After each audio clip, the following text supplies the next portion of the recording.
Welcome to Friends from Work. My name is Al Jackson. This is my co-host, Tori Shulman, shaking Hi. the camera, Sorry. Hi, guys. moving the mic around. What is happening? Getting settled. Hello, everyone in the chat. We see you, cool workers, Yes, colleagues. colleagues. What's the difference between a colleague and a coworker? Anything? A colleague seems more like a friend. I feel like yeah, well, which one? Okay, this I don't know if there's an actual definition, but which one's more sterile? If I see you at Fridays and I bring my wife and I say this is if we think we're friends, we talk during the break, 1986, we're smoking cigs right outside the front door.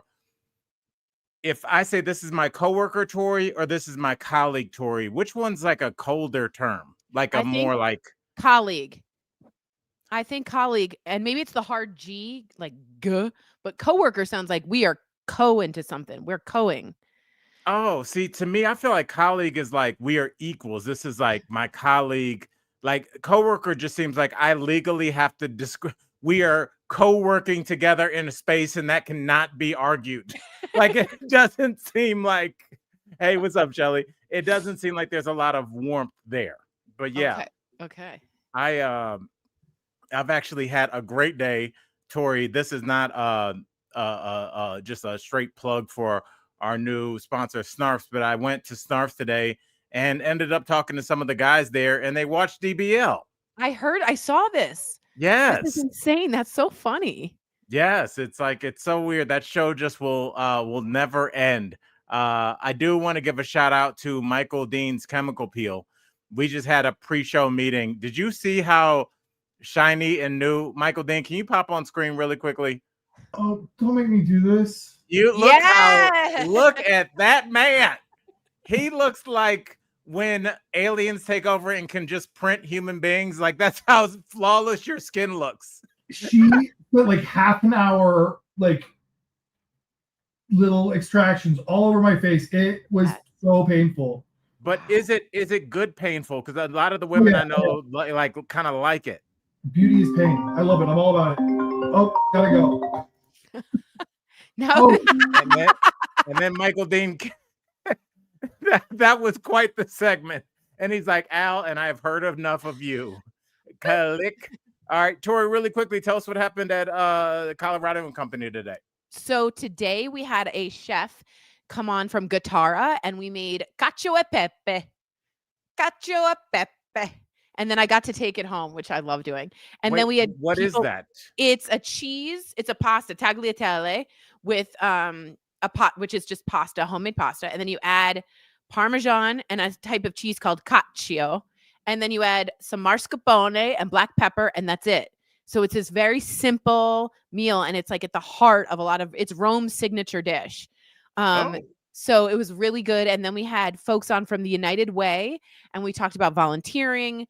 And we had little bottles with socks and some stuff in it that I put in my car, and you can just give out for like little kits, you know what I mean, to people that are experiencing homelessness. So I don't know. Volunteering is something I'm really trying to get into.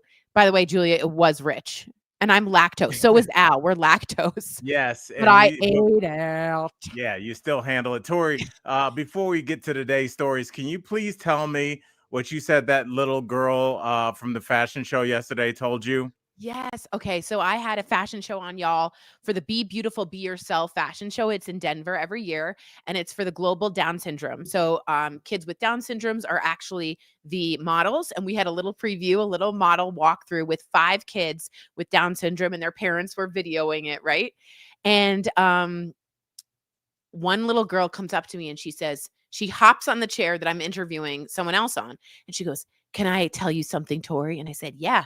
She said, "Can I whisper?" And I said, "Yeah, come here. What do you have to say?" And she goes, "I'm going to strut my stuff." That's awesome. And she did. I mean, she strutted her stuff. So it was inspiring. Great. It was awesome. And I went there for DBL, and Jamie Foxx was there. This year they have Jeremy Renner, Jessica Biel, Lauren something. I don't know her last name. But they have a really good showing, and they raise so much money. And you know the Denver Sea Film Center, Yes. It's the C family is the one that is helping raise all this money. Their daughter, Sophia, was born with Down syndrome, and they have put their money where their mouth is, and they have just raised so much money for Down syndrome research. It used to be the least researched immune disease, basically, and they know so much more about it. They now know it's an oxygen deficiency disorder. I had no idea, and it is. Thank you so much, Dana, for saying that it's Down Syndrome Awareness Month, and it was just, you understand, this one kid named Jeremiah Daniels, I'll always remember, he had glitter on his suit and he had a big diamond 23. And I go, excuse me, is that for Michael Jordan? He goes, that's right. And he just showed his guns off. And it was, they were wonderful. So it was really amazing. So it was really special. Their confidence is Yeah. refreshing. It's wonderful. I think it is very normal for anybody that's got to do any kind of performance to say, oh my gosh, ELC, I have to speak today at work. Oh, Marcy, I have to, I have a singing part in my play and I'm so nervous. That's very natural. Yes. And it's a situation you're used to handling. What you're not used to handling is when you talk to people with Down syndrome or certain people on the spectrum, because our cultural norms about like, you might mess up and then everybody's going to make fun of you.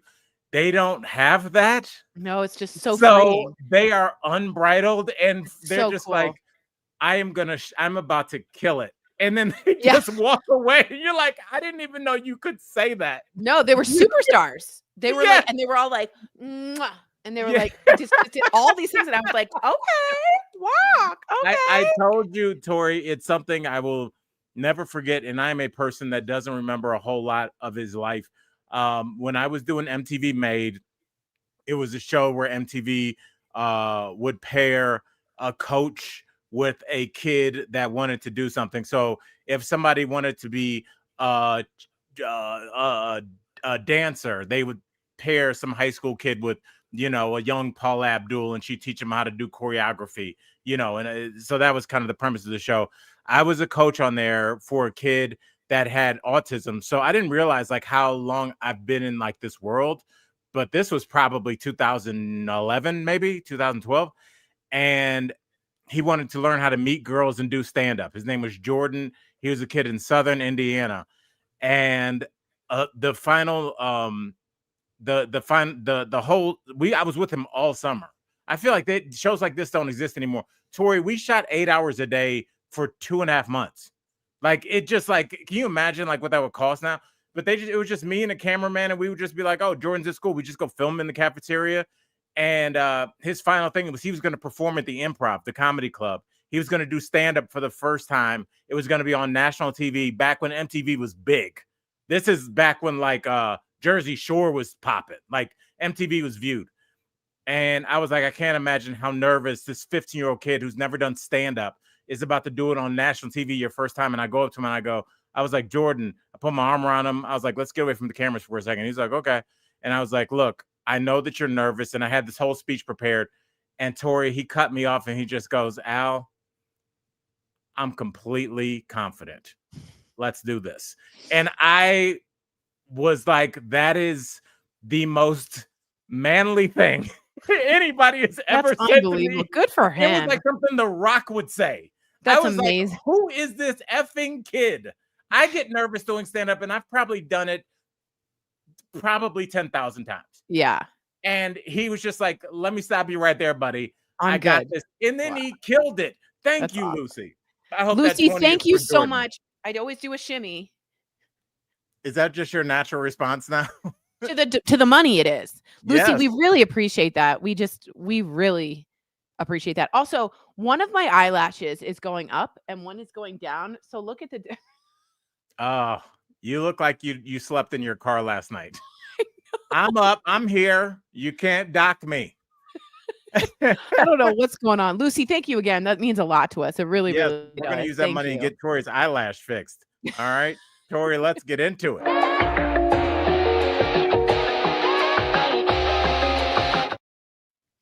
Tori, you know what we're starting off with, because this is somebody that's near and dear to your heart, who I say bravo to a hell of a career.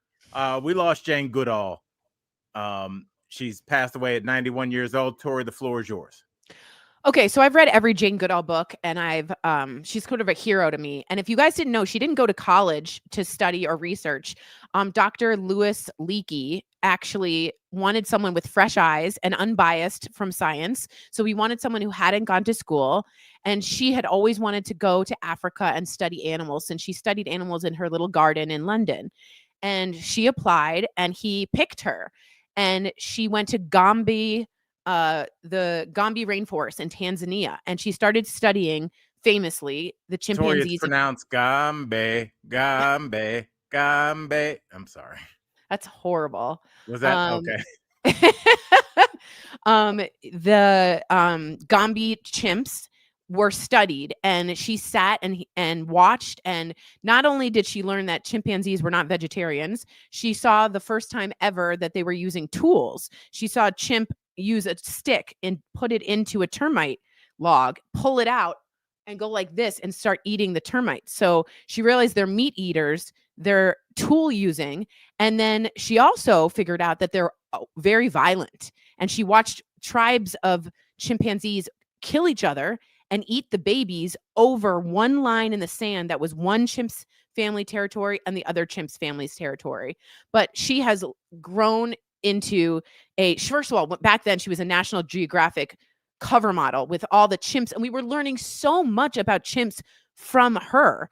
And she would come down with malaria, and she would be like, she had just had a very strong constitution, and she went on to become such an animal advocate. She ran a conservation to free chimps, and she went on to be about pollution and climate change.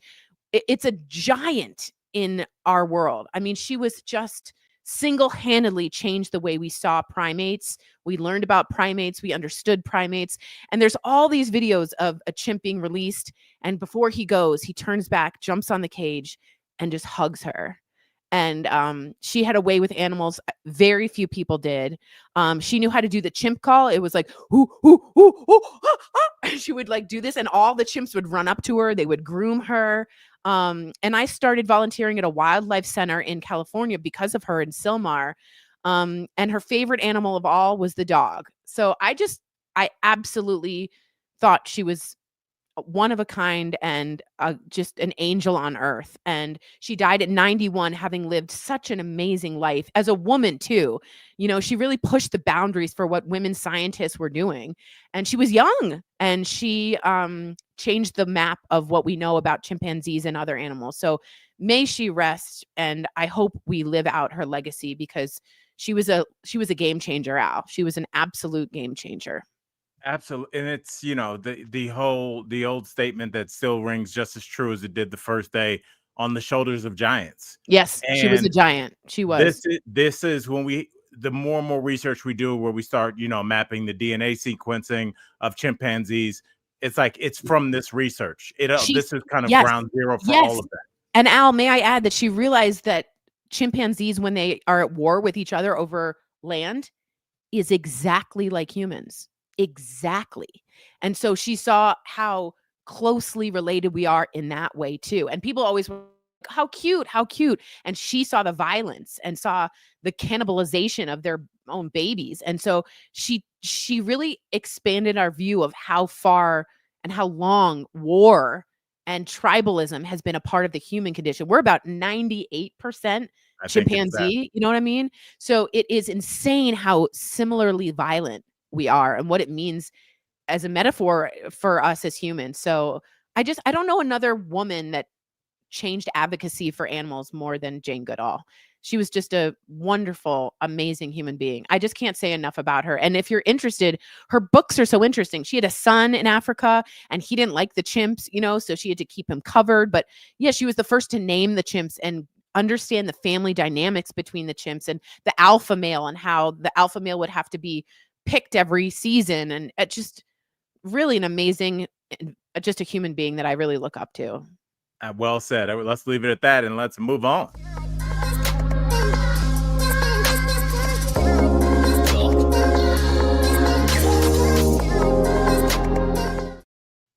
All right, Tori, it's time for one of my favorite segments. Moving on. sponsored by our oldest and first sponsor, Spider Moving and Storage. We appreciate you guys. Obviously, Tori, I want you to hit them with the phone number once it's up on that screen. But I will go ahead and hit them with that phone number real quick, girl. Okay, it's 303-544-4000. Yeah, it is. Yeah, it is. Well said. Look what Tori. C-Dog P said. Vlad! That's right. That's right. Shout out to Vlad and them boys. We got love for Vlad. He's helped me move a couple times. Me a too. favor, do your and Tori. Yes, we only pump sponsors that we actually use. So absolutely. Shout out to Vlad. I know him personally, like more as a person now. You know, you we've hung become out. like friends. Yeah, like I like him. He's a good guy. I met his mama. You know, shout out to his mom. Came over from the Ukraine. We went to a Rockies game. Like, kicked it. I really like him as a person. And I love that you know, their moving company inspired this segment because to where I have a very personal moving on this morning. It was something that happened this morning. I dropped my girl off at work and Tank was on E. The chances of my girlfriend putting gas in the car are whatever a hole in one is, that those odds, but hitting 2 in a row. Like, so I'm gonna be putting the gas in the car. So I stopped on Colfax and went inside because, you know, Colfax is it's where the people hang out. It's where I kind of like to be. It's a little gritty down there. And the gas reader where it tells you debit or credit. Oh my God, speed the story up. It was shattered. So I went inside. Tori, it was shattered. Shattered. I don't know what somebody did to that gas tank, but they were over it. So I went inside and I ended up, and the guy behind the counter just started talking to me. Like I was like, can I get 20 on 3? And he goes, yeah. Whew. Oh God, I just got off the phone. I have to tell 4 people their cars are never gonna run again. This is like how the conversation started. And he just started talking to me, and I remembered how much I enjoyed talking to people. And I think that goes away when you don't get out of your car to get coffee. You don't get out of your car or go inside the gas station. Like a lot of times, that's how you met your wife. Yeah. Was you went in there and you were like, can you believe they don't have any raisin nuts? And then next thing you know, you got 4 kids. You know, it's just like, I think that the idea of getting out and just like having this guy kind of talk to me, he's talking about just, you know, how it was just really interesting. He started talking about being born in 91 and why their generation tends to gravitate towards Samsung phones rather than iPhones. And it was just really like interesting. And I just had an interesting conversation. So I would just like to suggest to anybody out there, get out of your car whenever you get a chance to go talk to some regular folks. That's really good. Nick Streamy also said he interviewed Jane Goodall for the radio station he was working on in the 90s. That's so awesome that you got to meet her. I'm really proud. My moving on is really quick. Don't make pills so big. I'm taking ashwagandha. I don't know if I'm supposed to even. But anyway, it's just a horse pill. Can't we made information on a little thing, like make the pill smaller. Okay, that's all. But don't you want to get all of the nutrients? Yeah, but like make it. Would you rather do 2 smaller pills? No, I just need you to think of the technology. I'm sure we can get there. Just bring it down. Bring it down. That's all. All right. Tori, let's get to our first story of the day. And I think we got a new stinger.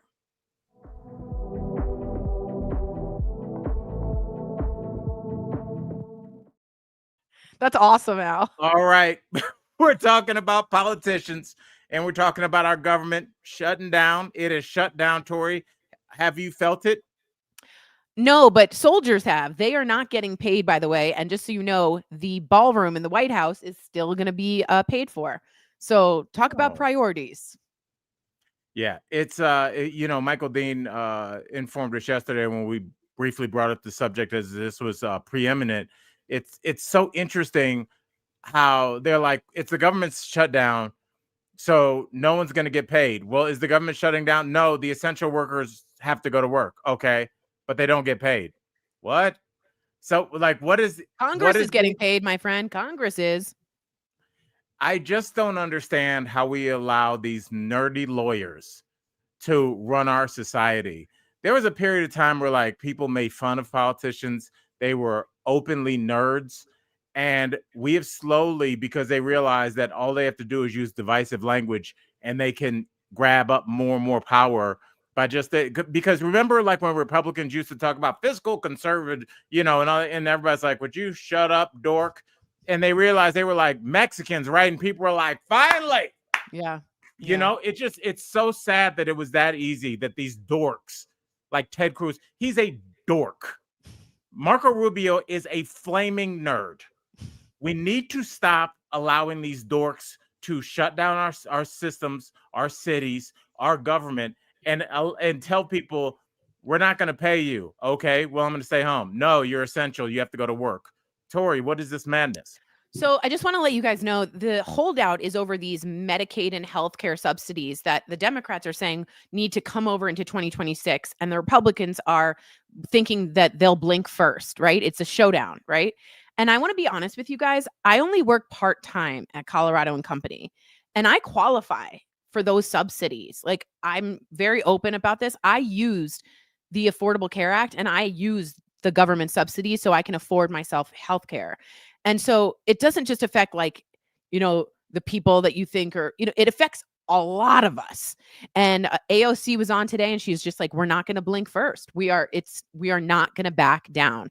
As Michael Dean said, again, this never works. The shutdown doesn't do anything. It just kind of makes Congress get paid and other federal employees not. So this is going to go on and on. The longest one was last time Trump was in office. It was the longest shutdown we've ever had.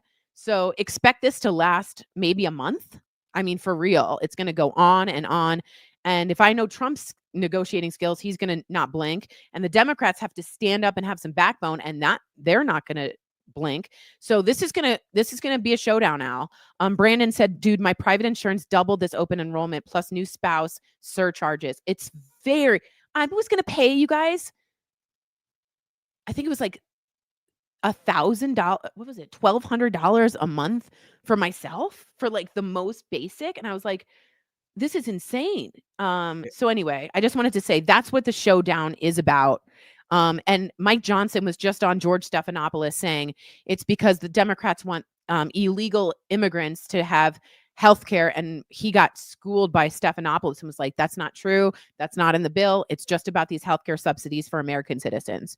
So you know what, Tori? I think what's overlooked in that statement that Mike Johnson made is what an insult it is to his constituents, the people that vote for him. Right. That he thinks that all he has to do to get some of his slimy stuff by is to just say, oh, well, really the poorest of us are going to be able to use these services. And weirdly, his math has been correct that that's enough to make people side with him and even give up those benefits themselves, with the just mere illusion that, hey, some undocumented people may be able to get health care, get their teeth fixed, have their kids be vaccinated or looked at, or have lunch. And that's enough. That's really, that tactic alone is really what has cost us, whatever Obamacare, when it was like when we were starting to slowly walk down the path of free healthcare or very affordable healthcare, that's gone now. I mean, really, what they're fighting for now is that they're fighting for the remnants of the Affordable Care Act, because if this goes away, then this is the part of the Affordable Health Care Act that helps children. Totally. And it helps people like me, like you guys. I said children. Okay. Lucy just said, guys, I think I'm going to need my $20 back. Yeah. I mean, Lucy, it's cold out there. And I'm wondering, and I'm hoping that Americans will wisen up and realize that we can pick and choose. There are politicians that do have our best, interest at heart. Interest. Thank you. I couldn't find the word. Jeez, have our best interest at heart, but we cannot get thrown off the scent with this. Anytime somebody uses divisive language, you should just know that they're a fraud. You should know that that is not, you're not talking about any legislation. You're calling names. You're calling people fat.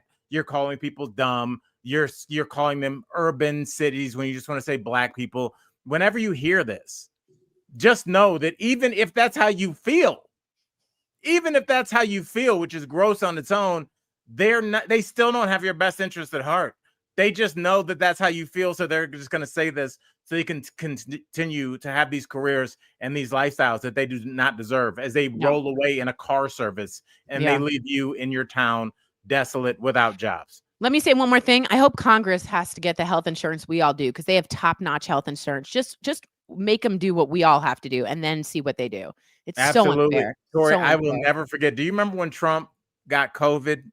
Yeah, he used all the and he came back because he was half dead getting on that Black Hawk going to whatever. What's the #1 hospital? Bethesda Naval. Yes, he came back and they had pumped him up and still. That was the first time I remember that he broke out this dance. I'm like, I don't know what those steroids were, but I want some of that. Yeah. He was feeling no pain, Jack. No. All right, Tori, speaking of no pain, let's talk about this.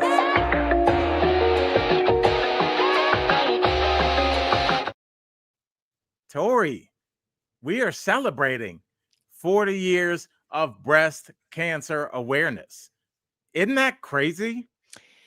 Yes. And it's amazing what some organized people who can raise good money can do, because they can change the world, my friend. We've had them all week on my show, Coco, and breast cancer awareness, much like the ALS, like, remember that ice bucket challenge? Yes. Like, breast cancer awareness in 50 to like 60, before, like in the early 80s, no one is paying attention to this. And within our lifetime, because of breast cancer awareness, the walks, the 5Ks, all the things that you see, they have done an amazing life. Yeah, Michael Dean saying over almost 500,000 lives have been saved for better treatment, proactive screening, and they have also now raised the rate of survival from about 70 to 90, I think, percent. So all the things of like testing yourself when you're in the shower, like I was taught that right away when I was young.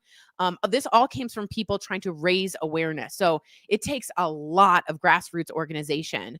So yeah, 75% to over 90% for a 5-year survival rate, which is just incredible. Right. So the best detection, you guys, is early detection. I went in for my mammogram and they found something. And I was like, oh my God. And I went back and they were like, you're going to be okay. It's okay. It's just tissue, I guess. But you just know your chances are so much better if you're checking yourself every month and you're also doing your annual mammograms. Yeah. Hey, shout out to Julia. Just had her mammogram last week. Yay, Julia. I do want to say this because there's kind of like I wasn't directly affected, but this a conversation I had when I went to the erotic cake I've been there. Yes, it's called Bakery La Sensual. La Sensual. Yes, around the corner from me here in Denver. And I got an erotic cake from my girlfriend for 40th. It was kind of a tongue-in-cheek joke. And I was like, oh, how long have you guys been here? And he was like, 27 years. He said that they got into the erotic cake space because they were a cake place. They got into that space because there were a lot of bakeries back in the day that would not even write on the cake, congratulations on beating breast cancer. Oh, wow. That is how they got in. And they were like, we'll make you a breast cake. The guy that runs it is a gay dude. He's like, yeah, like we don't have any of these weird more. So you couldn't back in the day just go to a bakery and be like, hey, mom, I love you. Congrats on beating breast cancer. They would be like, hey, you're gross. Get out of here. That's insane. So think about that mentality as it pertained to the society where you couldn't even say, hey, mom, dad said that you said you felt a lump. Mom be like, I'm not talking about this with my daughter. Yeah, that's right. where we were. And then that mom passed away. Yeah. And now that same mom and that same daughter can have this conversation. And she's like, mom, let me feel whatever gets you out of that kitchen and into your doctor's office. I'm here for it. The word breast don't bother me. The phrase my mom passed does. Totally agree. I am all for that. And I love, let's keep it on everybody's lips. And here's to another 40 years. How about that? Amen. All right, Tori. Let's get to this because this is weird and I want to hear your thoughts on it.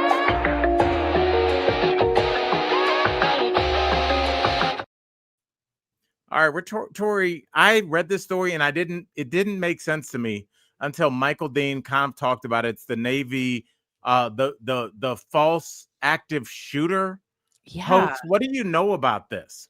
So this woman was feeling like left out. And first of all, I know the feeling of feeling left out because I'm always So made you would fun of. encourage this? No, I don't encourage this. Okay. So, first of all, Michael Dean, congrats on your mom surviving breast cancer. That's a huge thing. We Yes, have I to give didn't a even shout see out. that. That's Diane. awesome. Diane. And so she was feeling left out from her group at work, her coworkers, like we have, right, Al? So she called in an active shooter hoax so that she could bond with her coworkers while hiding in the closet. She wanted to trauma bond. Stop doing the air quotes. I'm going to come to your place and throw something. So she wanted to trauma bond with her colleagues by sitting in this like room while they like waited out this active shooter that was never there. So I don't know. It's not normal. Yeah, But I I mean, do have to say that like loneliness is a very hard thing to go through. And like this woman must have been at her end. I mean, that's must have been the end of her rope. You know what I mean? So right. this is a horrible thing. You're wasting resources. Like I get that. But like this woman felt absolutely left out in a way that made her do this. I mean, that's insane to me. Yes, and ELC, said what's wrong with people, and Julia says that's sick. You know what, guys? I will say this. I think this does highlight something that I think it's very easy to overlook. When we think about people that are alone, or you may say, "Hey, I'm going to go check on Miss Wilson. I think she's alone. Her husband passed. Her kids don't come around. She is physically alone." But you can also be or feel alone surrounded by others. Right. She clearly was Right. in a workplace where she was probably eating in a full cafeteria. She was in an office with people hustling and bustling around her. She was probably talking to people about work and maybe even some stuff outside of work. And she still felt so alone that she was willing to risk this. I mean, it's very strange what we kind of see in our society where we have these actual tragedies, and then somebody eventually comes up with the idea that, wow, that tragedy would really help my life, because That's they where we see are. the Yeah. response. And because Yeah. Tori, it made me think about, weirdly, the Jussie Smollett situation. Smollett. It's okay. Go ahead. Yes, I was Not trying to be French. French with it. No, No. Jesse. But You- people in the LGBTQ plus community have been attacked physically through policy and every other way that human beings can be attacked, as long as they've been alive and as long as I've been alive. Yeah. And from that violence, there is an outpouring of grief and a sense of community. Yes. And Fellowship. right. Yeah. And Yeah. Jussie Smollett saw that, and he Yep. was like, I don't want the beaten up part, Right. but I want the love in the community that will then lift my Q rating and get me better gigs. Which, by the way, I see Shelly's comment. Are you effing with me? I have complex PTSD. I cannot deal with idiots that push it like this on others, and I so appreciate that. I do want to say though, they do claim, the Surgeon General, there's a loneliness epidemic in this country, and physically, your physiology when you're lonely can affect you like a physical illness. I mean, it can be as bad as a disease. I've felt it strongly. I've felt alone a lot, and it is a really scary, horrible feeling. I'm not condoning this woman. I mean, I think that's crazy. Of course, we're not condoning any of this. We're We're not just trying at to get to the genesis of the thought that would lead somebody like to do that this. that she wanted to go that far to be with people. So, just bringing awareness. Like if you guys see someone alone or know someone alone, tell them to hop on this podcast or, sign up and follow us. Right. Yeah. Well, that was a great pitch. If you were being chased down a hallway, follow. I will say this story. That was something else. I think we're gonna lose people with that. But sorry. Honestly, Tori, I think that we're seeing not only a lonely epidemic, but we're just seeing people that are trying to find different ways to tell us how desperate that they are. Yeah. And I think they're going to take the form of, some kids have I'm not even going to make an illusion, but we probably both know somebody whose child said that they might do something that caused a mass reaction from where that child was and from that parent. And I think it Yeah. was a sign of a kid. I had to be so bland there because it's real people. There's a situation where I think especially children call out and they don't even have the words to say, hey, I'm having a trauma response and I need your help, Tori. Sometimes a kid is just like, if I take something to school and wave it around, maybe I'll get some attention that I'm not getting. Totally. Negative attention back then when you're a child is almost the same as any attention. Absolutely. Yeah. So we're not condoning this, but we are reaching out to you guys. If you guys are feeling lonely, let us know. We can try and help. All right, Tori, let's get to this. And I think this person counts as a famous person.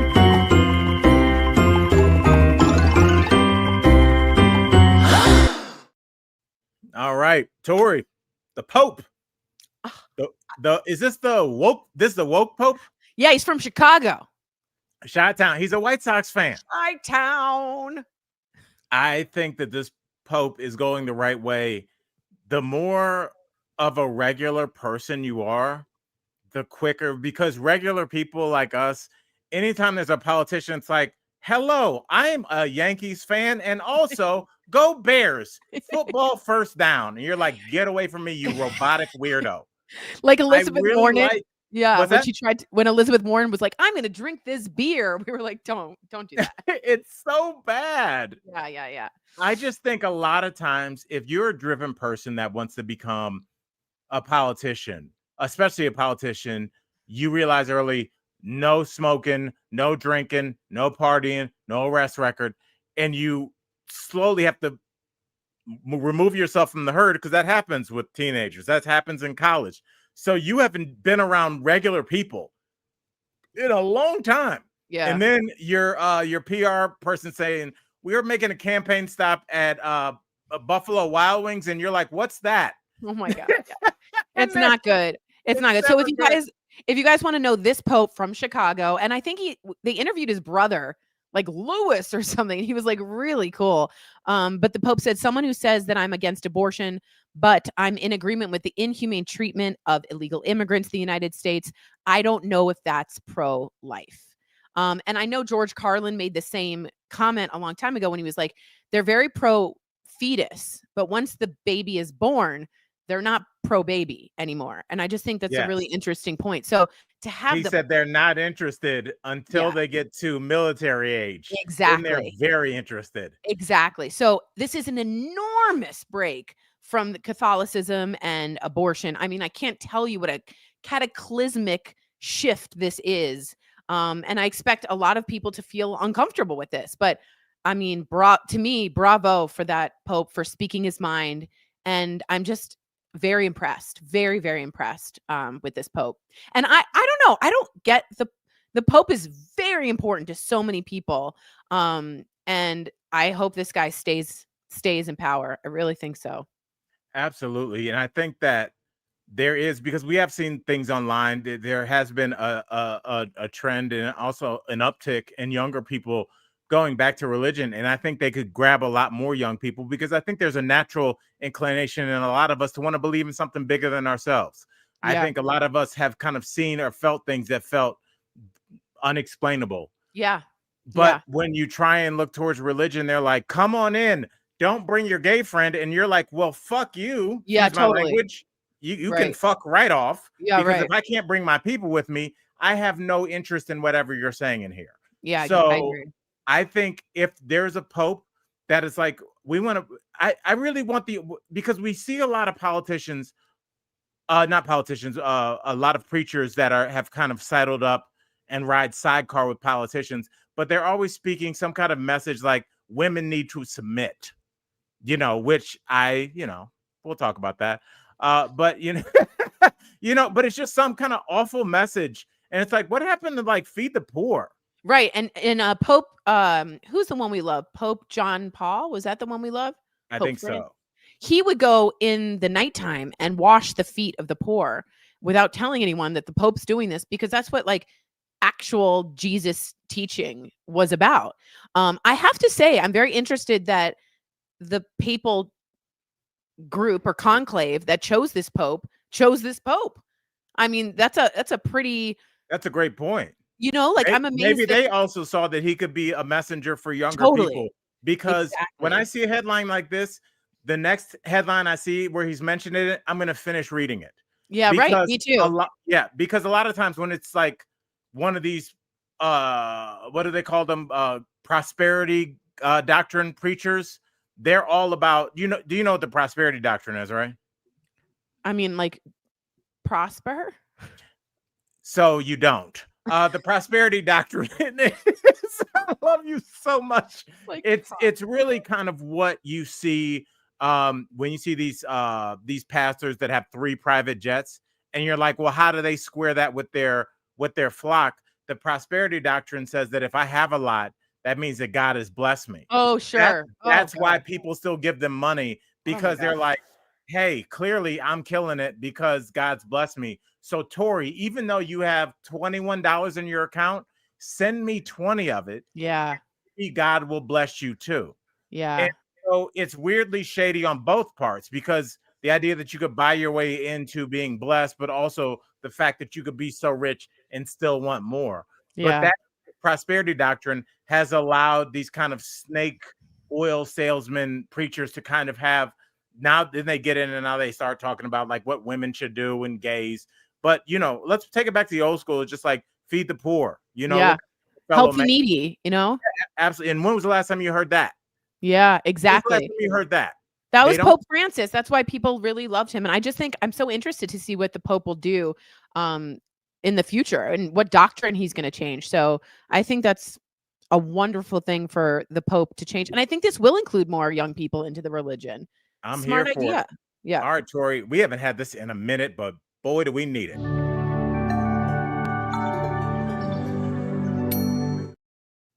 Oh, Tori, we need a palate cleanser in the form of fat bears. Yay.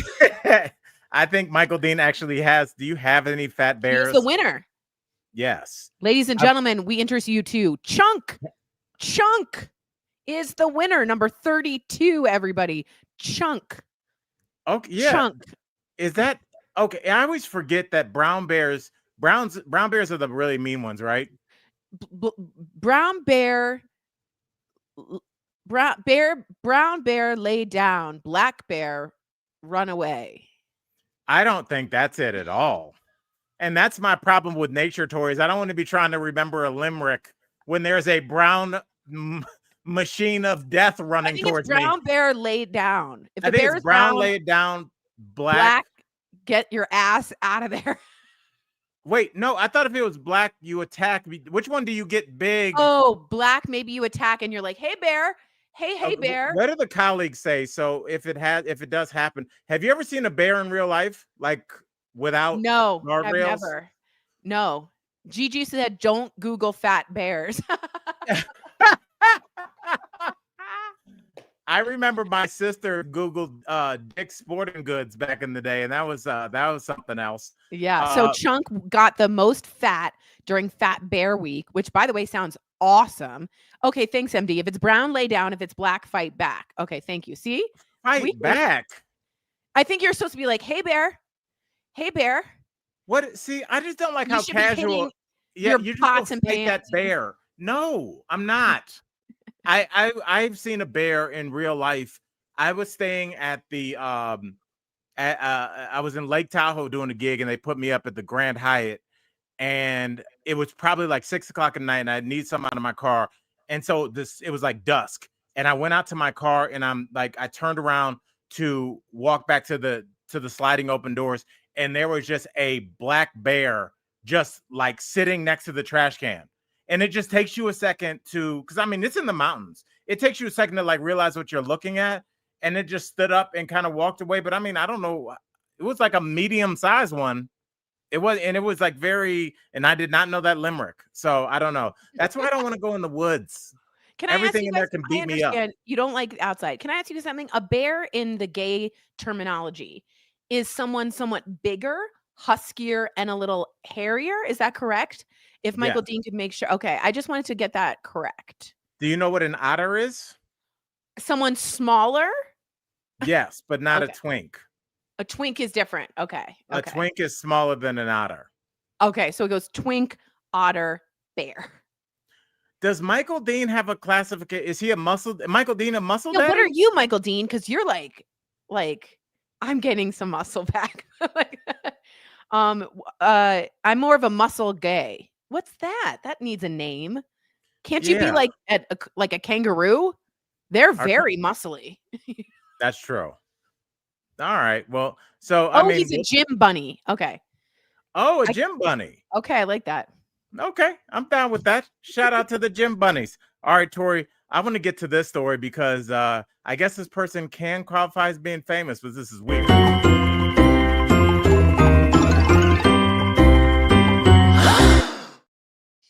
Tori, there's a new actress on the scene and her name is Tilly. That's bad, guys. Yeah, the only problem is she's not real. She's not real, guys. And guess what she's looking for? Representation. This is she. She is an AI created actress. She is looking for an agent right now. And the whole community is speaking up against this. And I'm a part of Screen Actors Guild. They've just posted about Tilly saying she has no emotional background. She has nothing to pull from. She has no experience in life to be an actor. And that this should not be allowed, that the human experience is what acting is about. I wonder if this is going to sound old school, though, Al, in the future, because I bet she's a lot cheaper to pay for. Yes. And you know what, Tori? There's not going to be any, you don't need sexual harassment training. That's right. We have a AI reel. people. They don't stop to use the bathroom. Yes. Yeah, that's right. Let's see her reel, guys.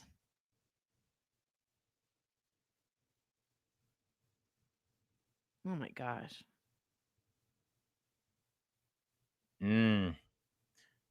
Wow. Okay. It's all like everything is CGI. Oh my god. Wow. The silence you guys are hearing is Tori and I's careers vanishing in front of our eyes. Whoa. Wowza. I was really looking to pick that apart. I was like, I'd watch that. Yeah. I was like, that looks good. Ooh. Yeah. She doesn't. Yeah, she's not, has no, I don't know if you study the Stanislavski method, you go back, if you're crying in a scene, you go back to when grandma died and you thought about grandma and you go into your emotions and you pull that out and it comes out as a real emotion. She doesn't have any of that background. She's not real, but she'll never age, Sylvia. You're absolutely right. And you know what, Sylvia, that makes me think about The Simpsons, Tori. I think The Simpsons have been really popular because Bart stays Bart, Homer stays Homer. I think part of, like, you even think of a show like The Cosby Show, like, it's cute when Rudy is cute, but eventually Rudy's gonna, go through puberty. She's gonna be 5'11", and those cute little Rudy jokes don't hit as hard. Yeah, they didn't hit as hard. Yeah, and that's what happens to all those kids. But like, if you can keep these actors a cute 9-year-olds forever, if you can keep Macaulay Culkin, Home Alone Macaulay, how many of those movies could you crank out? Totally agree. And it's rough because I understand what you're saying, Tori, when you say she has nothing to pull from. That's what they're saying, and I agree with that. But I think AI would push back and say, and I think this is illegal. No, my friend, she has all of your experiences to pull from, because all the things that have been written and said and spoken and sung and poetry into a recorded device is inside of her now. And that's only going to get better. So if they have the right kinds of prompts, we need a tear-jerking scene like Julia Roberts' Pretty Woman mixed with the end of Armageddon when he, Bruce Willis puts him in the shuttle. The computer can create something along those lines. And I mean, it's really scary. And you see what the lockout, the actors' lockout was for, is because this is what they were pushing for. They were pushing to have, and we're talking, that was the lead actor. Imagine what the background actors who make a decent living. Oh, I was in the background cafe of Friends. Oh, you can catch me. I was, at the baseball game on Seinfeld. I'm the guy in the third row. All those people are gone and out of work. Yeah. We're just putting everyone out of work, Tori. Yeah, I saw something where it was like AI will, Oh, Walmart, which is the largest private employer of the whole country, they said it will wipe out about 50% of their workforce AI. And I guess this is the inevitable road we're walking towards, guys, but there's something about a human being that I'm watching in a craft that is still like really important to me. I might sound super old fashioned, but maybe it's going to just be AI characters all the time. But like there's no timing. There's something special about a human being that active listening, you're in the role. Like she's not real. So I don't know. I think it's really, really, really Yeah, strange. and I think what they're going for is like they know that, um, you know, it's almost like the internet, where there's you and I that remember life before the internet. Right, And right, so right. we're always like, well, it's kind of that internet, I'd rather go talk to a person, almost like what moving on was about. What they want is the generation of kids that my kids are going to have. Exactly. That they only know In the AI. world, only AI. And so Totally. it won't seem weird to them. That'll be a weird feature. They're like, and this movie has a person in it. I know. I Yeah. absolutely agree. Yeah, it's that'll be like a weird throwback to like almost like when Tarantino shoots a movie on film, Right. rather than digital, and everybody's like, "Oh, this is kind of classic cinema." Yeah, they're like, "Oh, Right. look at this." Yeah, exactly. I have All to right, look at Tori, let's keep it moving because I wanted to let's talk a little fun stuff. How about that? I Yes. don't know if this is the right one, but who cares? Let's see.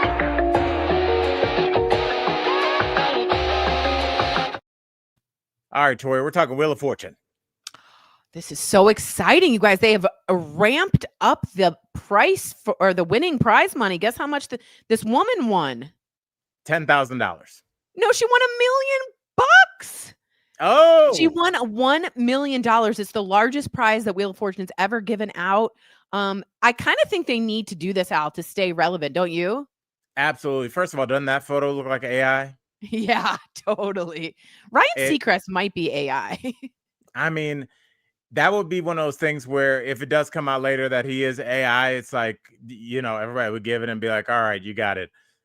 Tori, I do like her piled up winnings totaled 1 million, basically a little bit over $1 million after she won she was at 35,000 and then Right. she got $1 million. So yeah, I think it totaled over that after she got $1 million. Totally. So is $1 million a little bit much for somebody to be winning on a game show? No, not anymore. Not since How to Make a Millionaire. What is that? What is that called? Who wants to be a millionaire? Who wants to be a millionaire? Yeah, I think that's really smart of them because I think Wheel of Fortune had a way of sort of drowning out into the past and they just have to up it. That's the new Ryan Seacrest. I mean, they're trying to like update it. She won, I guess Gigi is saying on the answer, pack of wolves. I'm so glad no one said like a sack of wolves. You know, when someone gets like yes, like for instance, they had Ari Washington and they're like, this is an actress. And someone goes, I'll solve the puzzle, Ryan. It's Barry Washington. Kerry Washington, yo. Oh, sorry, it was Pack of Coyotes is the answer, was that. So interesting. I'm glad for that. And are you guys all she also won a trip to Montana and a trip to Tokyo. Good. Do you need to give somebody a trip when they just won $1 million? I know that's a lot. That's a whole thing. By the way, is anyone still watching it like appointment TV? Are you guys watching Wheel of Fortune? Is anyone on our colleagues doing that? I guarantee you they are. Okay. And I just think it's just I don't like when people go, there are two kinds of people in this world, but I'll say it here. There's two kinds of people in this world. There's Wheel of Fortune people and there's Price is Right people, or Jeopardy people. They're people that like to kind of solve like, because Wheel of Fortune are like weird turns of phrase that aren't exactly what it is, but kind of close enough. My ex-wife's mom was really good. She would just get these weird, fruits and ladders, and you're like, what? But that would be the answer. Right. You and I are Jeopardy people where we're like, the answer is this. Except a crossword person, and I'm a crossword person, does really well on Wheel of Fortune because you're just filling in the words. So crossword people do very well. Have you ever tried to be on Wheel of Fortune? You'd be great. No, you got energy. No. Hey, Pat. Woo! I don't know. First of all, Pat Sajak's been gone for a while now. I know. Oh, Pat Sajak was a weird man. I know it's not Pat. I was just going back. I know. I know. Yeah, that's a rough one. You know what? I will say this: Drew Carey is, I would say, as seamlessly as anybody could, took over for Bob Barker, Yeah. because they made remember how much Jeopardy kind of fumbled the bag when it came to Totally. replacing Alex.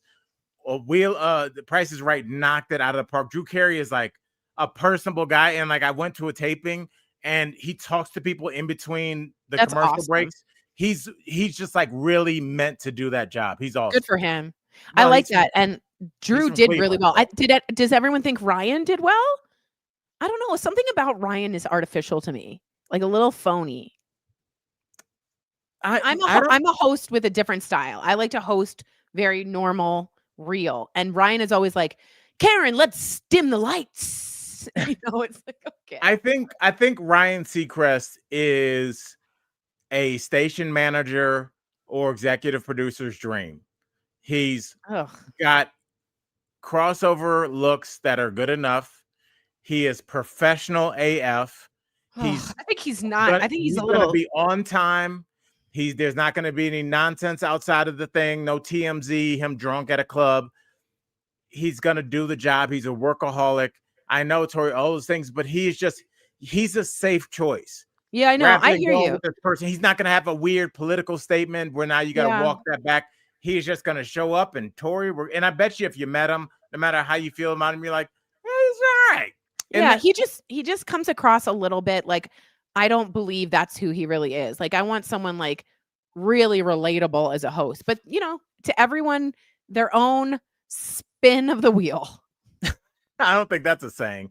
By the way, this is random. This is kind of going into board games, but I told my girl that I had never played Risk, and she acted like I said I had never eaten solid food before.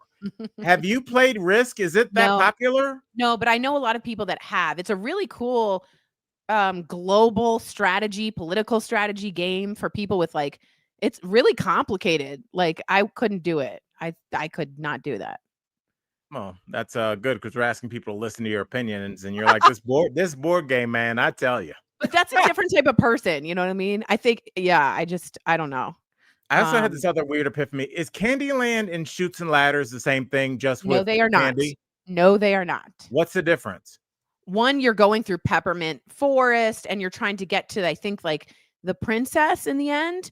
And Chutes and Ladders, you go up, you can go down, you can use strategy to use a ladder to go somewhere. I'm just going to let that sit there. Let's do this.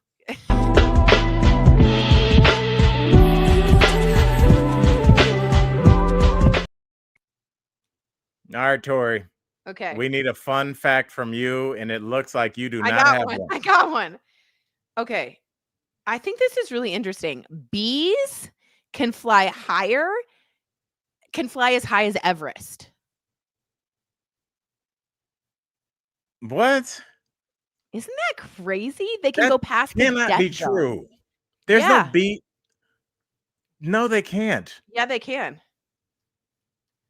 I think you need another one because you clearly made that up. No. A 2014 study found that some alpine bumblebees can fly at simulated altitudes higher than Mount Everest. This comes from researchers at the University of California, Berkeley, that used a pressure chamber to demonstrate that these bees could sustain hovering flight of equivalent to 9,000 meters, which is about 29,525 feet.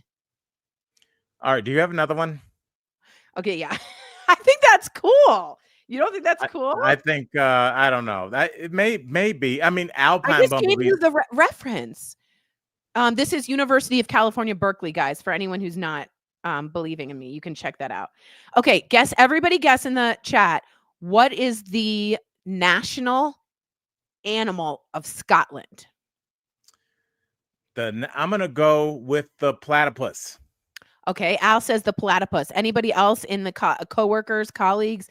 What do you think the national animal of Scotland is? Let's see what this is. I'm waiting to see. Sheep. Very good idea. There's a lot of sheep in Scotland. I think there's more sheep than people. Turtle. Okay, very nice, Julia. We're just going to get a few more. The sheep. Again, sheep, very prevalent in Scotland. Rob Roy. Haggis, okay. Loch Ness Monster, that's totally what I thought it was going to be. The goat, says W. Booker. None of these Oh. things. Rob Roy is not an animal, guys. I guess he is an animal in bed. Hey! The kiwi, it is Gigi. You are right. The national animal of Scotland is the unicorn. Are you serious? I am. How is that possible? I don't know. You can't do that. I know. It's like they used to. I mean, I know. But it is like, it doesn't matter. So just have fun with it. Yeah. Like, I think that's cool, but I mean, why not? I guess. Yeah. The unicorn.